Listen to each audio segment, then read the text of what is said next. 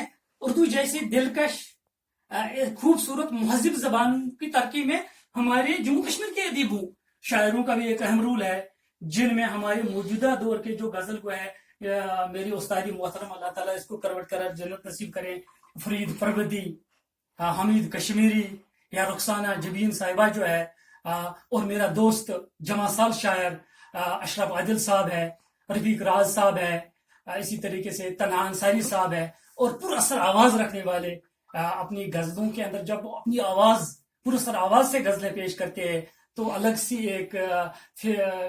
سا ایک سرور آ جاتا ہے۔ شفق سوپوری صاحب ہے، تو بہت سارے ہیں، ہمارے سبھی کا نام مجھے اس وقت یاد نہیں آتے۔ جموں کشمیر میں بھی بہت ساری شعراء ہے جنہوں نے غزل کی صنف کو ترقی دلانے میں ایک اہم رول ادا کیا۔ ارے طلباء و طلبات، یہ غزل ایک ایسا موضوع ہے، اگر ہم 3 دن تک اس پر بات کریں گے پھر بھی ادھورا ہی رہے گا۔ وقت کی تنگ دامنی کی وجہ سے میں یہاں ہی اختتام کروں گا، لیکن ایک علامہ اقبال کا ایک شعر پیش کرنا چاہتا ہوں کہ تو شاہین ہے پرواز کام تیرا، تیرے سامنے آسمان کہیں اور بھی ہے، ستاروں سے جہاں کہیں اور بھی ہے، ابھی عشق کے امتحان کہیں اور بھی ہے۔ شکریہ۔